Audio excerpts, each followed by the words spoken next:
Alright, hi everyone. I have not made a video for a really long time. I haven't felt the need or the desire to, but every once in a while some inspiration will come and I'll want to respond to some ideas or some positions that other people have made, and lo and behold, finally that happened. So making a video in a response to big shock, Darryl Sloan's newest video.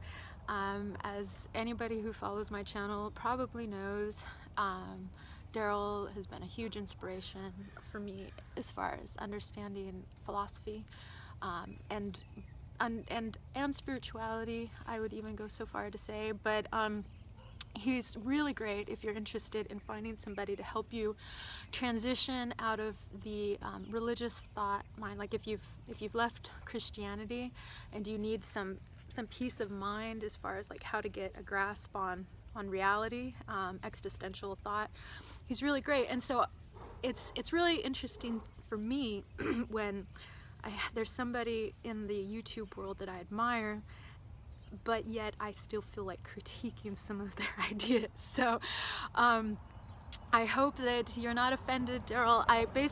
This is a response. I'm not saying that I know any more about this than you, that I've thought about it any more than you. This is just what I would say to you, if we were in a room, in a discussion, sitting around, a group of people, and you said these ideas. This is sort of the response that I would have had I just responded to you in a discussion. I'm not claiming to know any more than you about these subjects. I am just giving my own personal response to these subjects. So the video is on non-duality, and I'm not really going to go over a recap of the video. I'm just going to kind of go into the things that it made me think about. I watched it yesterday, and as I was going to sleep, and I didn't think I would make a response video. I actually thought I was probably going to leave just a really long comment, but I always find it really helpful to hear a person's response. Sometimes we read something and we don't get the tone, we don't get the temperament that the person had, and we just don't understand, well, what did they exactly mean when they said this? And when you verbalize it, when you speak, you get a totally different perspective of the person's intentions. So decided to go ahead and make a video. And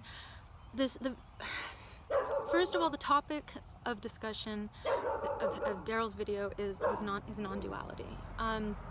He I think believes in monism. I think I do. That's a concept that neutral monism is a concept that I adopted after listening to Ozymandias Ramsey's second wonderful YouTube channel and philosopher, but is a little heady and sometimes doesn't realize that the layman's brain doesn't understand all of that stuff. But anyway, as I was laying in bed last night, all of a sudden a thought about your video, Darryl, came into my mind, and it was interesting because your video and this idea of non-duality all of a sudden reminded me about a toy that I used to have as a child.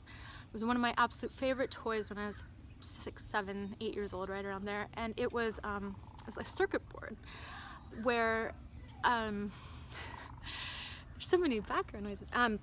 It was a circuit board where you would connect it to some type of energy source, like batteries, and then it would have all these wires and conductors and transposers where you would attach the connections across the circuit board to gadgets, mechanisms, lights, and spinning things, and there's wire connection, taps to open and close circuits and all these types of things, and it was really interesting because I learned a lot about electricity. I loved it. I loved having, I loved how when you connected it through an open circuit, the energy didn't diminish, and it would power everything if you had enough conductors. But anyway, it made me think about this idea of non-duality and the universe, and how mechanisms are sort of what we see, and the circuit board is the energy behind it all. that we don't understand yet. And it made me sort of really kind of, I guess, in my mind, just conceptualize what it really means to have this experience that we have and the energy component behind it. I just want to mention as a side note, my second favorite toy at the time was this walkie-talkie remote-controlled robot that I could remote control into the other room, and I could talk into the walkie-talkie through the remote, and the robot would talk out its voice. I scared my parents many times with that. It was a wonderful toy.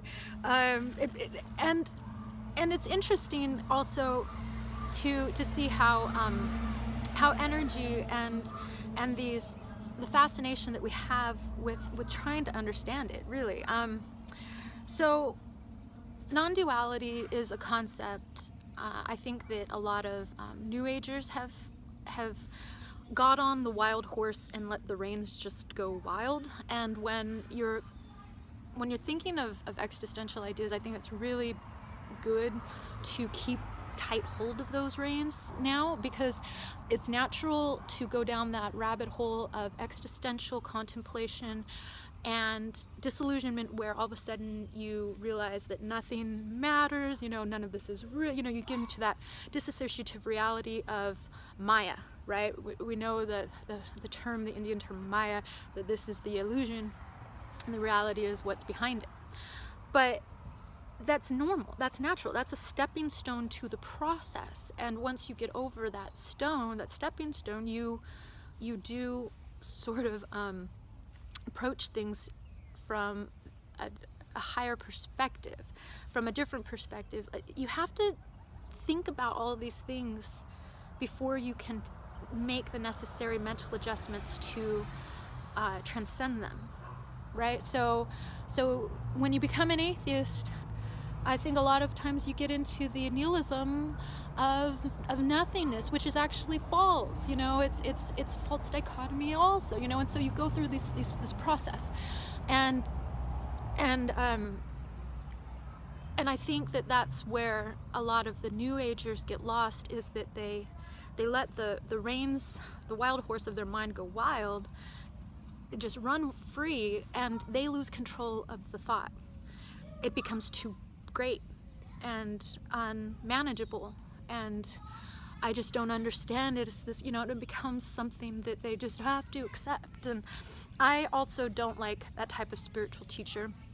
The spiritual teachers that you talk about that teach the idealized, the unattachment enlightenment, the disassociative and unattachment from this world types of enlightenment. I also disagree with that. I think that you have to base any type of growth and development, mental, existential ideas in reality. And I did watch that video that you're talking about test spirituality with reality. And it's very true, because the experience is, you have to stay practical even though you're getting theoretical, you know. So we're discussing all these theoretical ideas, but you have to keep a practical aspect to it. You have to say, well, does this correspond with reality? And this is where my criticism comes in. Because you made me feel that feeling of frustration, anger with one of the things that you have said, and you're not the only one, and it's not the first time you said it, but I do want to critique it now, because it finally sort of made sense to me. My critique made sense to me. When you say that you are the universe, that I am the universe, that we are all the universe, and this is our experience is a way for the universe to experience itself, that frustrates me, because you are very clearly not the universe. I am very clearly not the universe. And it's very egotistical, self-righteous, or hubris to say that we are the universe experiencing itself. Unless you know the totality of the universe, you can't make those grand claims, and those are grand claims, and that's what they frustrate me. The terminology, in my opinion, is wrong that you're using. You are not the universe. You are a byproduct of the stuff the universe makes. I am not. We're just mechanisms behind the circuit board. We definitely don't have. We are not the universe. We are far from it. You know, and that's where I don't resonate with that idea. And it's because the terminology is wrong. There's something else. We are something else. We are clearly not the universe. So I also wanted to just touch a little bit on the spiritual disassociation and how it can cause psychopathic or radical ideas by disassociation. I think that it happens on both sides of the spectrum of religious thought and spirituality. It's not just people disassociating from attachment on the New Age side, it's also people disassociating from the quote-unquote action figure on the radical side of terrorism. Islam radicalism is an example, but any spiritual radicalism is an example of disassociation as well, because it's looking at the world as being an illusion. Again, anytime you ever see the reality as being the illusion, I think you're in trouble. You know, it's a bad road to go down, because you have to stay in reality. And why is it that we get this existential idealism? Why is it that we disassociate? I think it's because it's a fear of death component, you know, and we want to feel like we're connected to something forever, which we are not, but the components, the makings of it all are, you know. And so, okay, that's all of the critique I'm gonna give, but I hope you understand. I do it out of admiration and love. All right, talk to you guys later.